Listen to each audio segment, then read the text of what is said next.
The Merc with the mouth and his hairy clawed friend are set to light up the MCU in Deadpool and Wolverine, and there are plenty of reasons to get pumped for all the mutant mayhem on offer.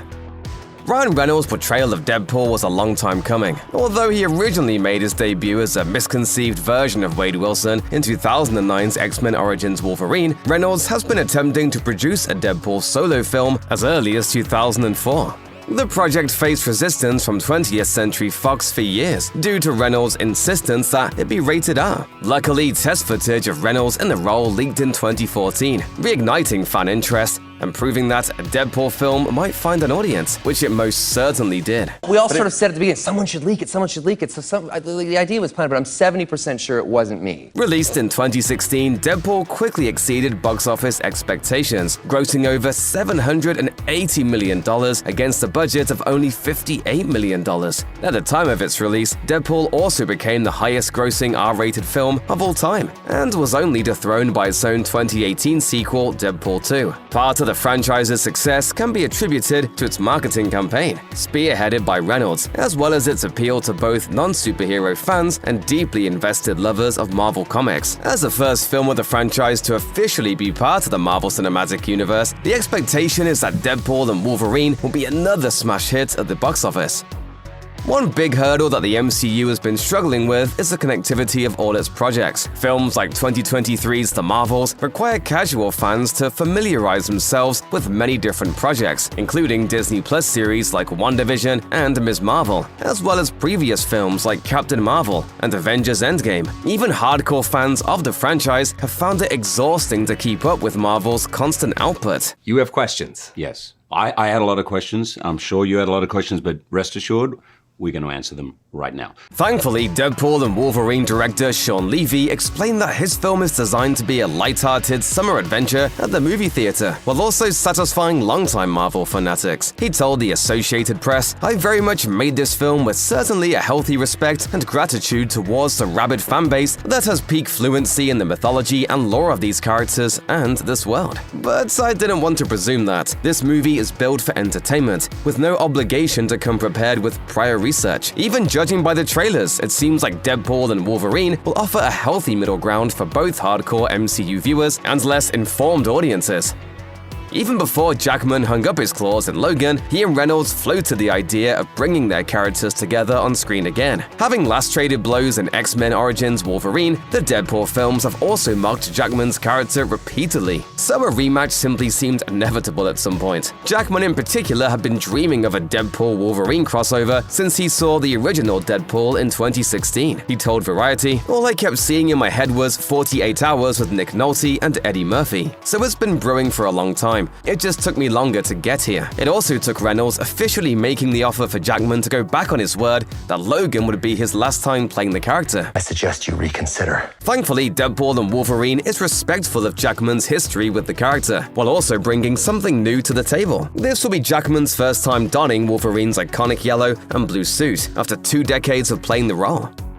The Time Variance Authority was introduced in Marvel Comics in 1986 as an organization maintaining the sanctity of timelines. In 2021, the TVA made its debut in the MCU series Loki, while Deadpool and Wolverine marks the first time the group is seen in the film side of the universe. A new character that features prominently in the one trailer is the TVA agent Paradox. He interacts with Deadpool before setting him off on a universe-changing adventure. There is also much more hidden in the Deadpool and Wolverine trailer, such as the appearance of the Void, which is established in Loki as a place where pruned individuals and objects are sent for disobeying the sacred timeline. Deadpool even seems to come into conflict with the monstrous guardian of the Void, previously controlled by He Who Remains.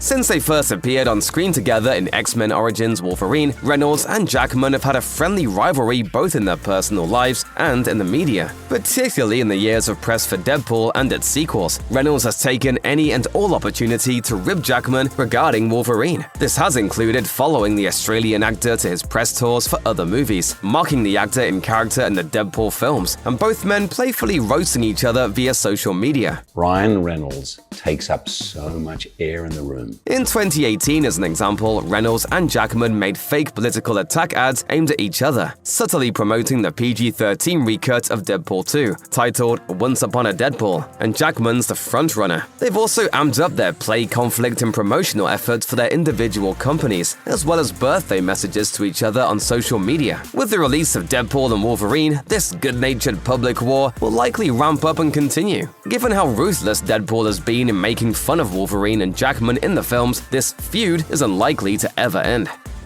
Deadpool and Wolverine is also set to introduce a very integral character in the X-Men universe who's never appeared on screen before. While the Crown star Emma Corrin was originally announced as an unidentified nemesis, it was later revealed that the villain is none other than Cassandra Nova. What's important about this character appearing in a movie with Wolverine is that Cassandra is canonically the twin sister of Charles Xavier. In the comics, Xavier killed Cassandra in the womb, but Cassandra was reborn as a parasitic humanoid, inheriting her twin's psychic powers and using them to enact revenge on him and the X-Men. However, the Deadpool and Wolverine trailer seems to suggest that Cassandra Nova is not just an X-Men villain here, but rather a citizen of the Void, implying that she's a variant who was pruned by the TVA. It's unknown what Cassandra's motivations are going to be and how Deadpool and Wolverine factor in the villain's plans, but her introduction in this movie could be important to the involvement of Charles Xavier in future MCU films.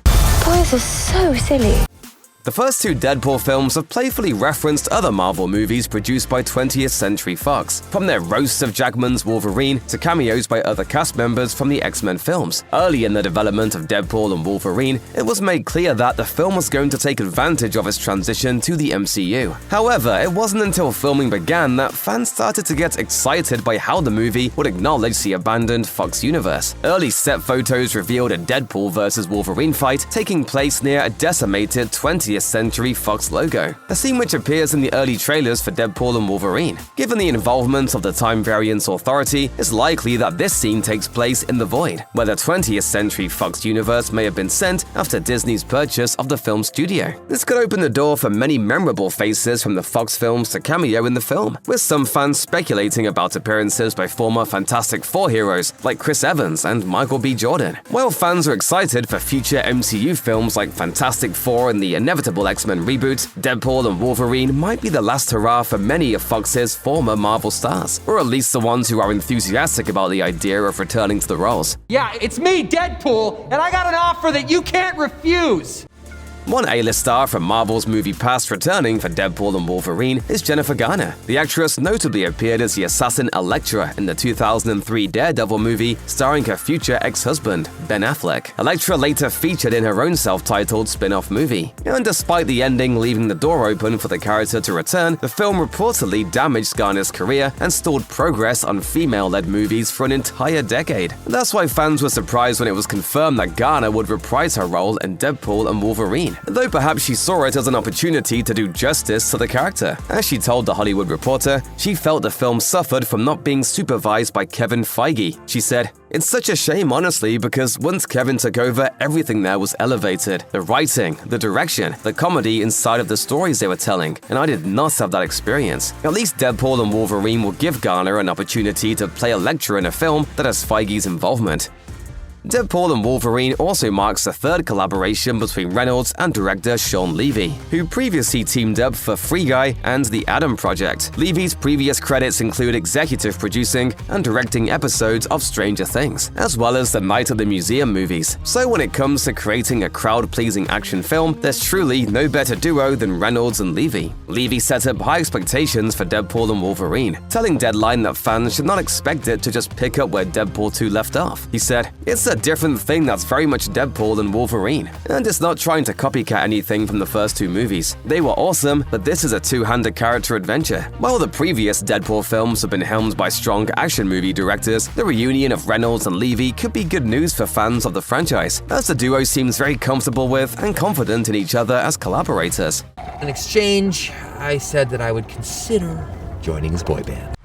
For the first time in a long time, there is only one MCU film hitting theaters in 2024, ignoring Sony's Spider-Man universe. In recent years especially, Marvel has come under fire for its overabundance of content, with at least 3 films arriving each year theatrically, as well as the frequent Disney Plus shows. However, Deadpool and Wolverine wasn't always meant to be Marvel's only film this year. It was supposed to be joined in 2024 by Captain America: Brave New World and Thunderbolts, but the 2023 strikes delayed production on numerous Marvel projects. In addition to those hangups, Marvel faced many behind-the-scenes issues, from the firing of Jonathan Majors to production dilemmas causing series like Daredevil: Born Again to be restarted from scratch. Needless to say, the tide has been turning against the MCU in recent years, so a 12-month period in which the studio is only releasing one film will be a big indicator of the franchise's future. Perhaps it will prove the saying that less is truly more in the long run.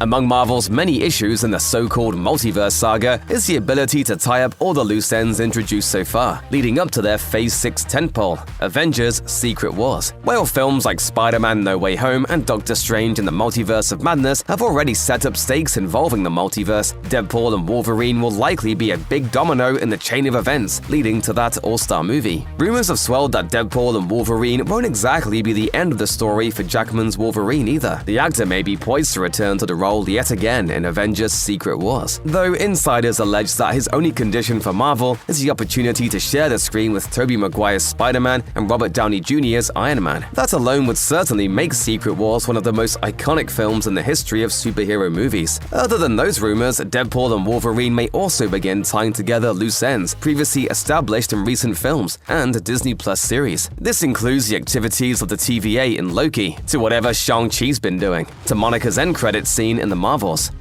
Part of the fun of any comic book movie's production cycle is the rumor mill and buzz among the fans about potential cameos. Deadpool and Wolverine is no different. Perhaps the rumored cameo that's gotten the most traction is surrounding Taylor Swift, a close friend of Reynolds and his wife Blake Lively. Swift's pet cats cameoed on a shirt worn by Reynolds in Deadpool 2, and fans have dreamcast Swift as the pop star mutant Dazzler for years. Reynolds and Levy have been coy about Swift's involvement though, with Levy telling ET Online, "That is hardly confirmed nor denied in this interview." So Taylor Swift isn't Dazzler? I'm going to literally walk out of the frame and save myself, otherwise Ryan's taking a hit on me. Even if Swift doesn't pull a Harry Styles and pop into a Marvel movie for a few seconds, there are plenty of other potential cameos for fans to look forward to. Rumors have suggested that Wesley Snipes is returning as Blade. Lively herself has also been rumored to play Lady Deadpool, which would certainly charm the couple's fans.